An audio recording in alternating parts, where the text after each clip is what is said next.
여러분의 구독, 좋아요, 댓글은요, 저희 자리잡자 채널이 자리잡는데 큰 도움이 됩니다. 얼룩과 검은 때로 더러워진 이부자리에서 겨우 일어나 세수를 한다. 냄비에 남아있는 밥으로 대충 아침을 해결하고 약을 한 줌 입에 털어넣는다. 지병 때문에 약은 빠뜨릴 수 없다. 그러나 약값이 비싸 병원에는 자주 갈 수 없어서 처방받은 약은 절반만 먹는다. 방 안의 조명이라고는 텔레비전의 불빛뿐 전기세를 아끼기 위해 형광등은 켜지 않는다. 이는 2015년 일본에서 논란이 된 일본 노인 빈곤 전문가 후지타 다카노리의 하류 인생에서 나오는 대목인데요. 당시에 한국에도 방문한 이 후지타 다카노리는 고령화를 맡고 있는 한국 사회에 하류 노인에 대한 이야기를 하면서 노인 빈곤에 대해서 미리 준비하지 않으면 우리 한국 사회도 노인 빈곤 세대가 엄청 많아질 거라고 경고를 합니다. 하류 노인은요,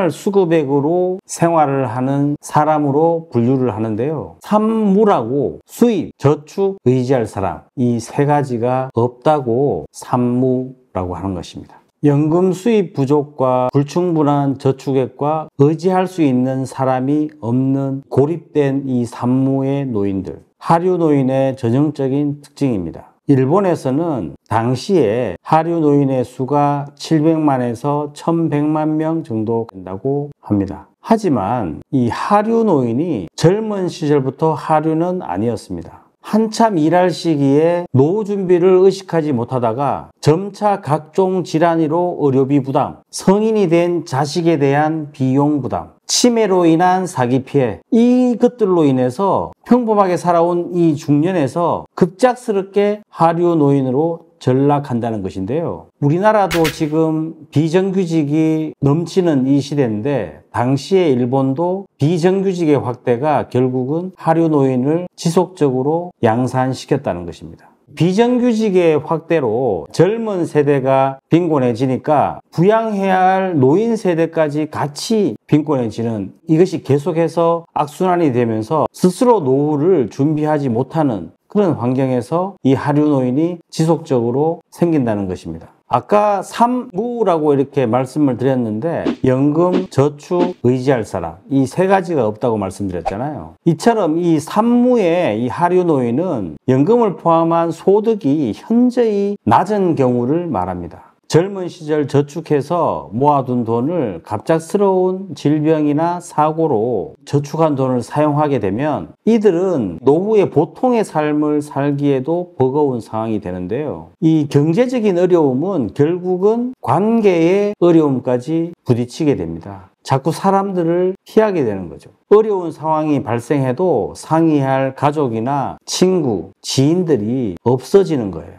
이처럼 하류 노인이란 모든 사회의 안전망으로부터 소외되는, 전혀 도움을 받지 못하는 상황까지 발전하게 되는 겁니다. 후지타 대표는요, 하류 노인 문제를 방치하면은 사회 전반적인 문제로 확대된다고 경고했습니다. 그 예로 2015년 5월 일본 도쿄 인근 가와사키시의 간이 숙소에서 화재 사고가 났는데요. 이 사고로 희생된 사망자 10명은 모두 노인 남성이었습니다. 한 방을 여러 사람이 나눠 쓰는 저렴한 숙소였던 이곳은 오래된 건물인 탓에 실내 소화기 등을 설치할 의무가 없었습니다. 돈이 없고 살 곳이 없어 사회에서 밀려난 고령자들이 좁고 위험한 숙소로 내몰린 것입니다. 2015년 6월 일본 신칸센 열차 안에서 일어난 분신 자살 사건도 마찬가지입니다. 70대 노인 남성이 적은 연금 때문에 경제적 어려움을 겪다가 스스로 목숨을 끊는 일이 발생한 것입니다.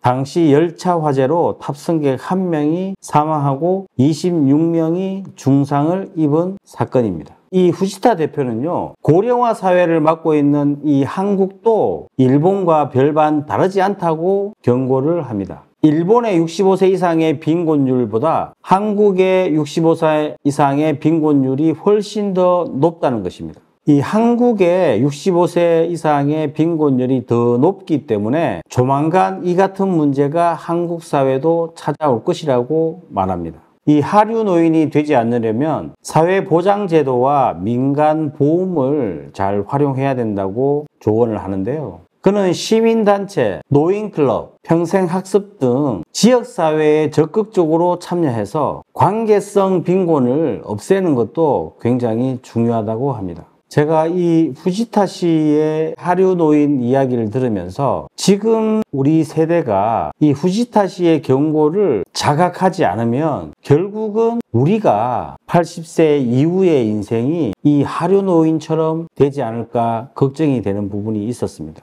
왜냐고요? 50대, 60대가 위아래로 낀 세대로서 부모 부양과 자식 부양을 동시에 하기 때문에 경제적인 부담이 크다는 것이에요. 결국은 이 노후가 되었을 때 내 스스로가 어떤 준비 없이 노후를 맞이한다면은 이 하류 노인, 갑작스러운 사고나 질병으로 인해서 찾아오는 그 하류 노인의 산무, 연금과 저축과 관계, 이 산무를 겪지 않을까라는 생각이 들었습니다. 일본의 현실은 세계 최고 속도의 고령화와 OECD 국가 가운데 노인 빈곤율 최상위인 대한민국이 곧 겪게 될 노인 빈곤의 문제, 후지타시의 경고를 기억하면서 우리 5060 베이비부머 세대가 문제를 가볍게 넘길 것이 아니라 진지하게 한번 생각해 보시면 어떠실까요?